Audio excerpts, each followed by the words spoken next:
I'm live. I think I'm live.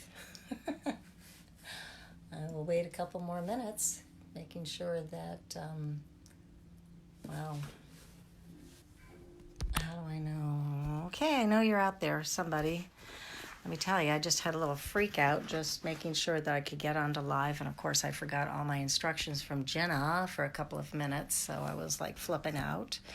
But here I am in my Easter finery. Today, what's different in my world is I'm wearing some pretty dangly earrings because that's not normally what I wear in this world at the moment. And hopefully my little kitty cat friends won't be joining me, but they could be. And at any rate, I'm not quite sure how to flip around for time, but I know that I'm going to start shortly. I see I have one viewer. How do I know who the viewer is? I don't. Okay. Oh, I have 3 viewers. Must mean I'm close to 5 o'clock. This is good. Okay. I think then that I will start live. This is Debbi Toohey. And I see. Oh, now I see how it works out. There's Tekla. Hi, Tekla. Well, that's so much fun. And I have 4 viewers, but they're not all popping up. Okay. I'm going to say it's 5 o'clock, and we are going to start Happy Hour History. Welcome to Happy Hour History. I'm going to have a taste. I'm drinking a lovely Albarino this afternoon, and I'm going to now start reading to you from Parsons' History of Rye, New Hampshire, and it covers the dates, which we are certainly not covering tonight, of 1623 through 1903. L.B. Parsons, who is buried here in the Rye Central Cemetery. And I would like to first make a huge shout out to the suggestion by our board member James Tegeter to perhaps do something like this, read live from Parsons' history on a weekly basis to our membership. And so we are taking you up on this idea. This is the 2nd week. And secondly, I would like to make a huge shout out to Jenna McDonald, our board member extraordinaire, who is the guru for getting things free and live content on YouTube and our Facebook. And James also is there in the background sometimes. I'm just so thankful. So Jenna read last week from the beginning histories from Parsons. Today, I'm reading from chapter 11, and it's the Ecclesiastical chapter. But we are going to have fun doing this. It'll be about 20 minutes, and I would just like to introduce myself. I'm Debbi Toohey. I am a board member with the Rye Historical Society, and I am the current president. Welcome. Here we go. Extracts from sermon delivered on Thursday, January 1st, 1801 at Rye by Reverend Huntington Porter on the settlement, increase, and prosperity of the town. Quote unquote. The exact period when the first person fixed down as a settler within the bounds of Rye is not known, but is supposed to have been about the year 1635. The person who first became the inhabitant here, it is said, was by the name of John Barry. Others, who settled soon after, were the names of Seavey, Rand, and Brackett. Those who soon followed them were of the names of Wallace, Genus, and Locke, which names, except that of Brackett, are still retained among us, and most of them are numerous. And I can attest to that. For about 90 years, the people of Rye had no settled ministry of the gospel among them, but attended public worship in some of the neighboring towns as it was most convenient, particularly at Portsmouth and in Newcastle. And there's an asterisk. I'll read a little bit of that. Rye was originally taken off from Portsmouth, Greenland, Hampton, and Newcastle, mostly from Newcastle. And for many years, it was styled the parish of Rye in Newcastle. Back to our reading. It has been observed that the inhabitants of this town were at first in very poor circumstances and continued so, or without much alteration for the better, for many years. And indeed that they never flourished or prospered to any considerable degree as to outward circumstances until they formed a church, erected a house of public worship, and had the ministry and ordinances of the gospel among them. Although this increased their expenses, yet it was found that their wealth, numbers, and prosperity increased more rapidly than before, making it evident that the support of the gospel ministry, though thought by many to be a needless burden, is no disadvantage to a people in general, even as to the temporal interest, but is really subservient through the divine blessings to their outward prosperity and reputation.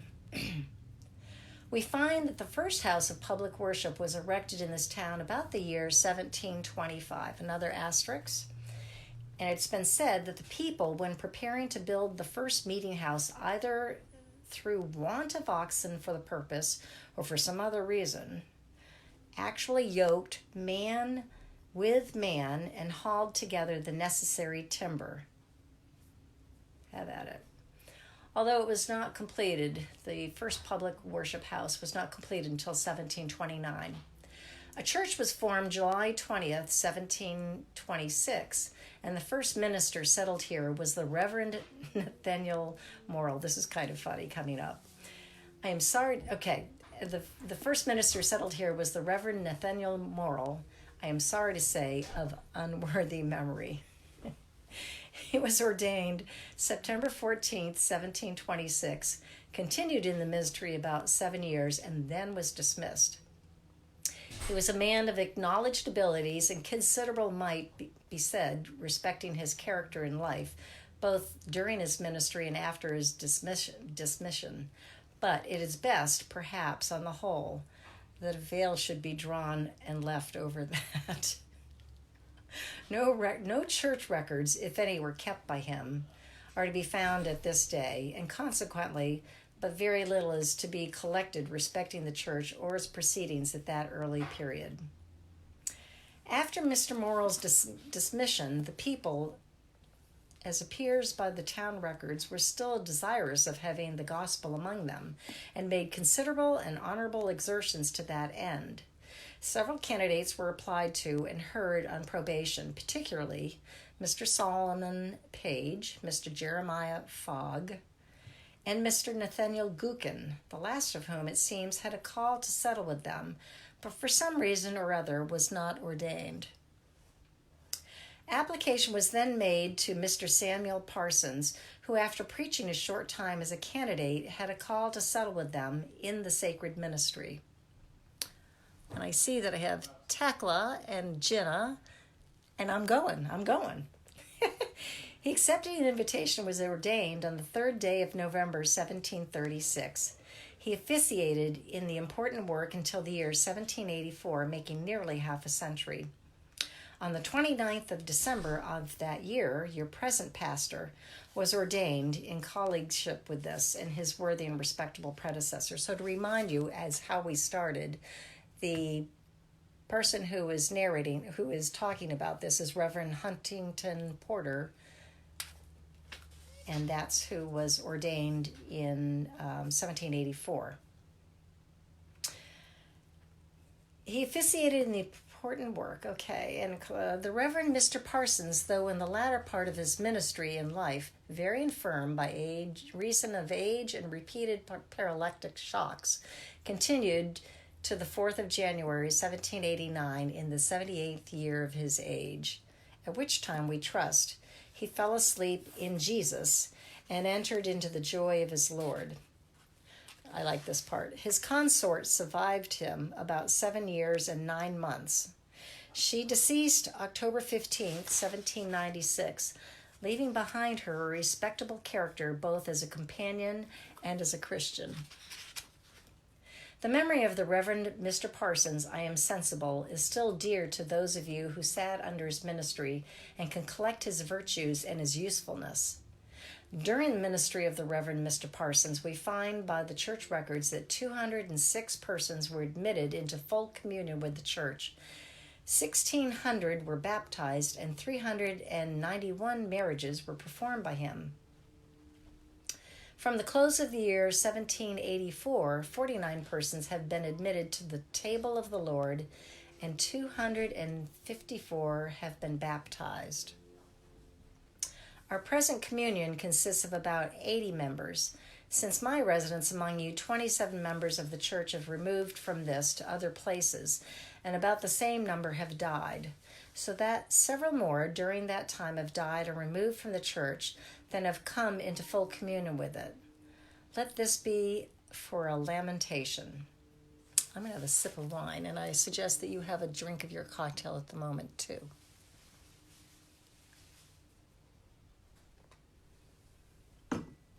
And what was a beautiful sunny day is now getting a little blustery and chilly looking.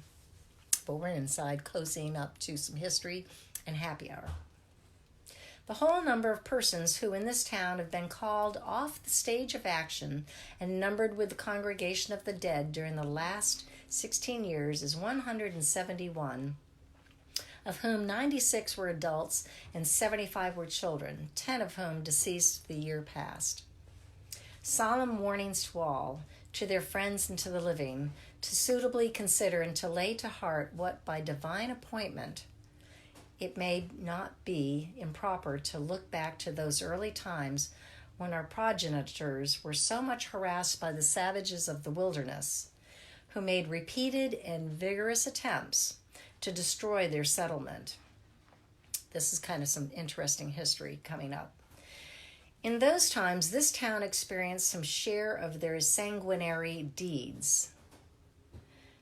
In the year 1694, a person by the name of John Locke, living at the Neck, was ambushed and killed by them as he was reaping grain in his field, against whom it seems they had some time before formed a particular grudge on account of his having been very active against them and instrumental in defeating them in several of their attempts to destroy the inhabitants on the seacoast, and who at this time came 8 in number with an express design, as appears afterwards, to avenge themselves in his death.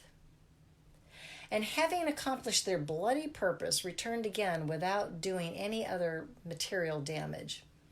In the year 1696, at one time 21 persons at Sandy Beach were either killed or carried away by them.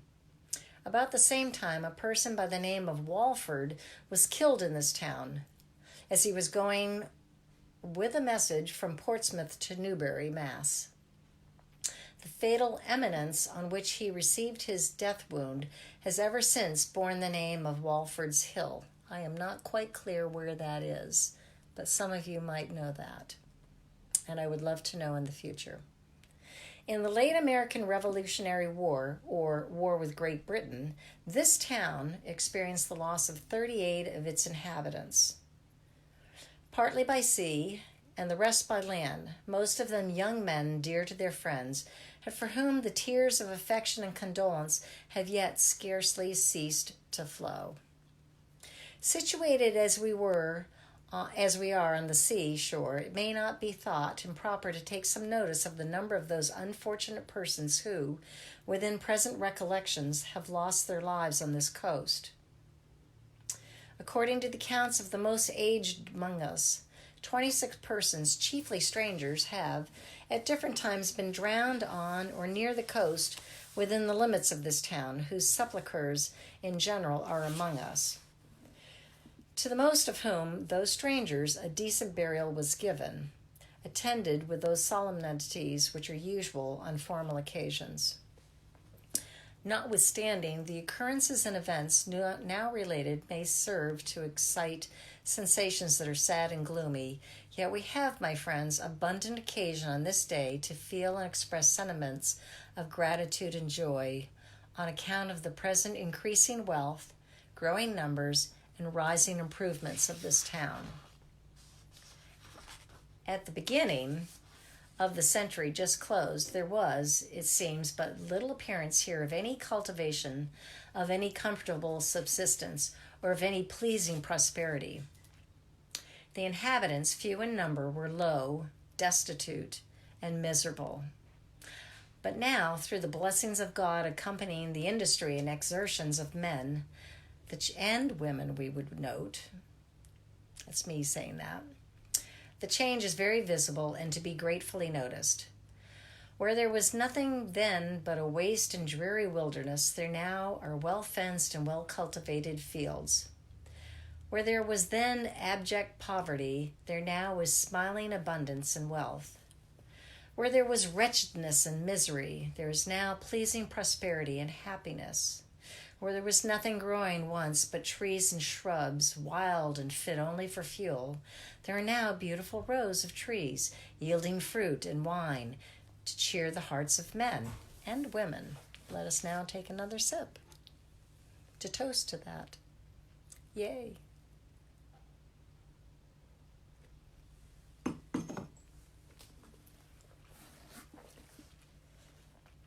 Where there were once stagnated ponds and dark, miry swamps, there are now luxuriantly growing grass for cattle and herbs for the service of men.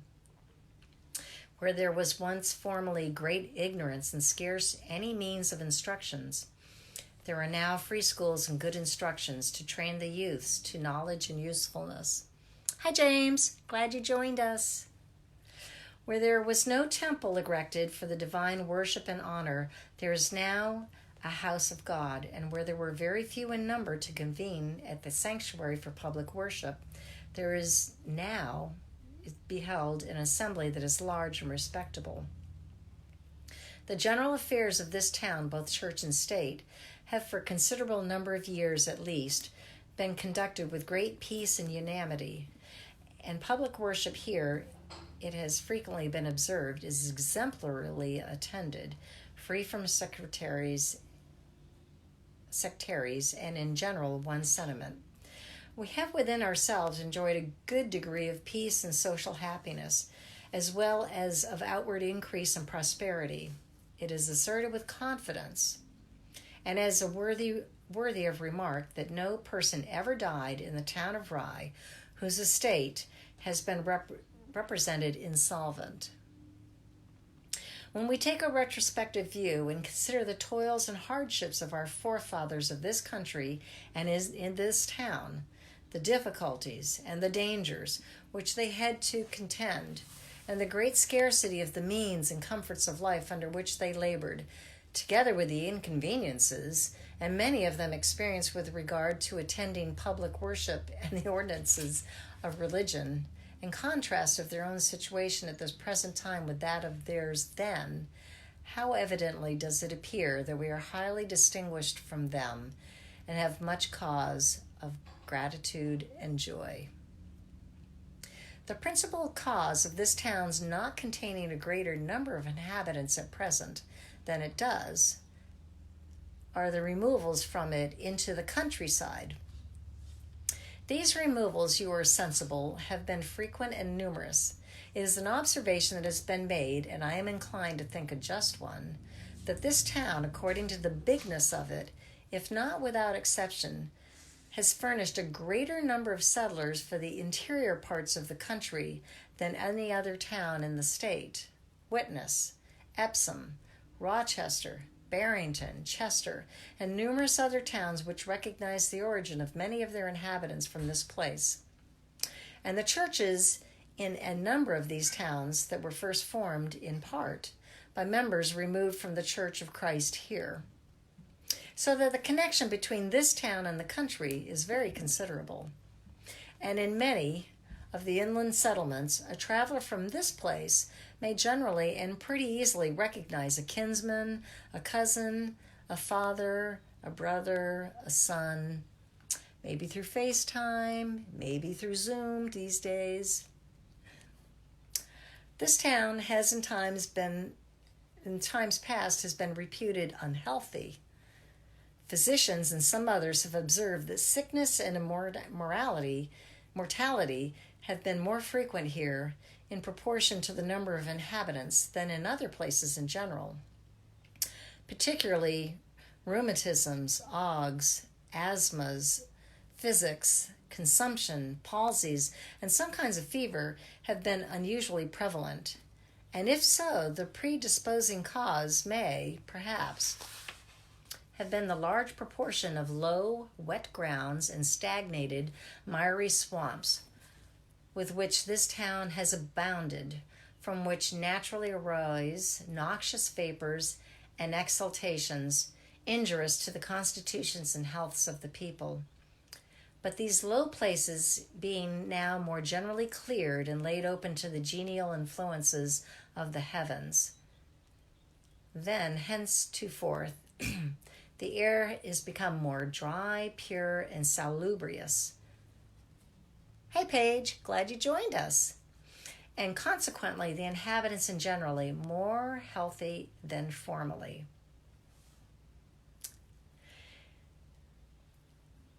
If the number of baptisms during this term has exceeded the deaths, 81, and all the children not being baptized, it is calculated that the births have exceeded the deaths. Oh, sorry about that. I kind of messed up here. No country, I believe, under heaven experiences so great a share of civil liberty and of private happiness as this. For all our health and wealth and prosperity, therefore, both public and private, and for everything that adds to the peace, the happiness, and the respectability of our country, of our towns, and of our families, or of ourselves as individuals, let us feel and let us express our indebtedness to heaven.